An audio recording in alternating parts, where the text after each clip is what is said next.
Queridos amigos da nossa família Estratégia, para quem não me conhece, eu sou o professor Gustavo Cordeiro, promotor de justiça em São Paulo, mestre e doutor em Direito, e nós estamos nos 50 dicas para MPs aqui do Estratégia.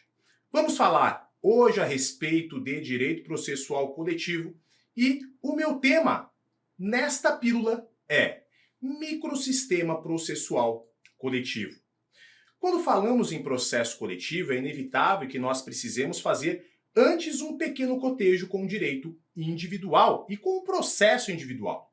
Sabemos que os processos individuais são regidos, grosso modo, pelo Código de Processo Civil, que disciplina todas as suas particularidades, como competência, assim como coisa julgada, legitimidade, enfim, esses institutos que são fundamentais e elementares para o processo.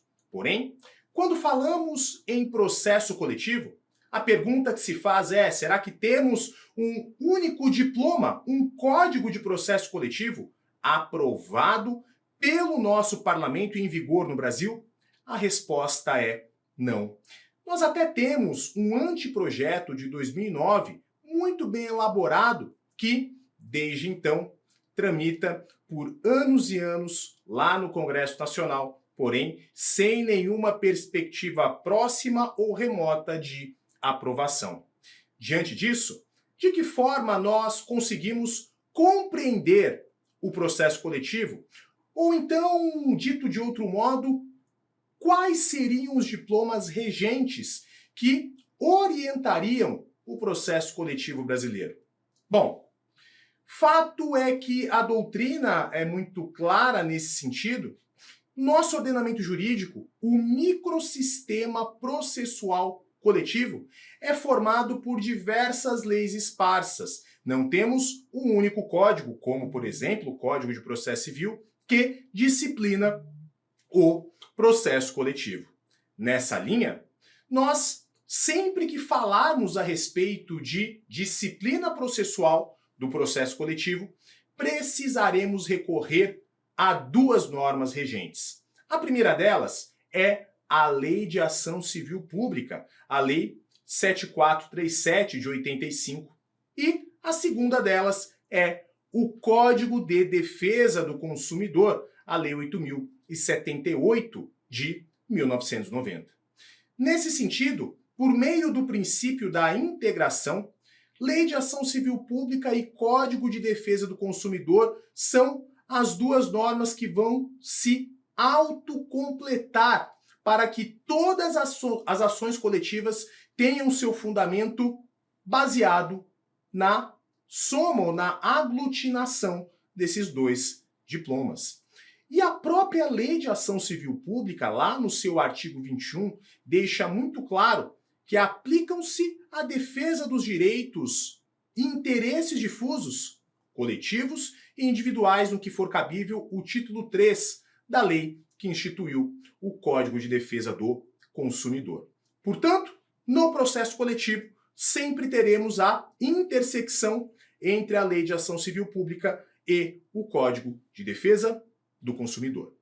E é importante deixar claro o seguinte: Gustavo, então você está querendo dizer que no processo coletivo o Código de Processo Civil não tem aplicação? Cuidado, não é isso. Na verdade, o Código de Processo Civil, ele não terá uma aplicação direta e imediata em relação ao processo coletivo. Mas o Código de Processo Civil, com toda certeza, poderá e deverá ser aplicado no processo coletivo, porém a título de norma subsidiária. E isso está previsto também na própria Lei de Ação Civil Pública, lá no seu artigo 19, segundo o qual aplica-se à ação civil pública prevista nessa lei o Código de Processo Civil, e aqui está o pulo do gato, naquilo em que não contraria as suas disposições. Significa dizer que o Código de Processo Civil é sim aplicável ao processo coletivo, porém, a aplicação do CPC ao processo coletivo será necessariamente subsidiária e não uma aplicação direta e integradora, como se faz, por exemplo, com o Código de Defesa do Consumidor.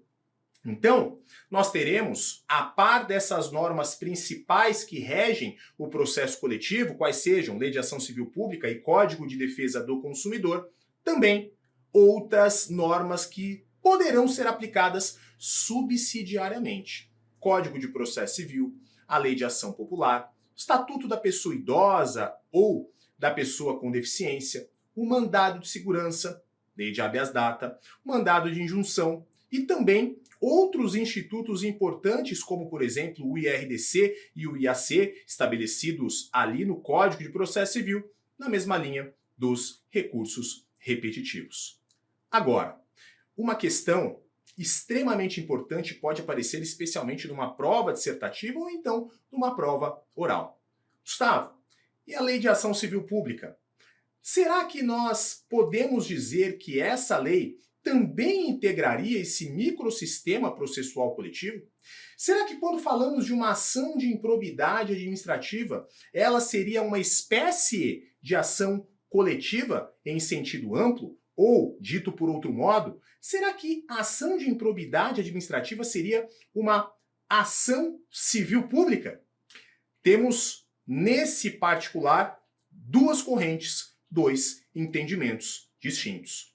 Primeiro deles, a ação civil pública integra, sim, o microsistema processual coletivo. E os argumentos dessa primeira corrente são: primeiro, ela é uma ação de natureza civil e o STF já teve oportunidade de se manifestar nesses termos lá na ADI 4295. Outro aspecto, outro argumento. A moralidade administrativa, que é o objeto da ação civil pública, também é objeto da ação popular, também é objeto do mandado de segurança e de ações cíveis com base na lei anticorrupção. Portanto, se a moralidade administrativa é o objeto da ação de improbidade de outras ações de natureza coletiva, a ação de improbidade integraria esse microsistema. Terceiro argumento. A lei de improbidade administrativa admite, sempre que não for possível a aplicação de sanções por ato de improbidade, essa lei expressamente no parágrafo 16 do artigo 17 admite a conversão da ação de improbidade em ação civil pública, notadamente com o objetivo de obter o ressarcimento por eventuais prejuízos que tiverem sido impostos ao agente. Nessa perspectiva, é importante nós nos depararmos com o conteúdo desse artigo 17, parágrafo 16 da Lei de Improbidade. A qualquer momento, se o magistrado identificar a existência de ilegalidades ou irregularidades administrativas a serem sanadas, sem que estejam presentes todos os requisitos para imposição das sanções aos agentes públicos, no polo passivo da demanda, estamos falando que, se não for possível aplicar sanção por ato de improbidade, na própria ação de improbidade, o magistrado poderá, em decisão motivada, converter essa ação de improbidade administrativa em ação civil pública, notadamente com esse propósito de obter o ressarcimento do erário. Ok? É essa a ideia aqui, portanto. Segunda corrente, que é a corrente que tem maior prevalência na doutrina. Não. A ação de improbidade administrativa, a lei de improbidade, não integra o microsistema processual coletivo. E os argumentos são: estamos diante de uma ação de natureza punitiva. É uma ação não penal ou, dito de outro modo, é uma ação baseada no direito administrativo sancionador, que tem princípios mais parecidos com o direito penal do que propriamente com o processo coletivo. Segundo argumento, vários instrumentos desse microsistema processual coletivo não são aplicáveis na lei de improbidade, como, por exemplo, o transporte in utilibus da coisa julgada.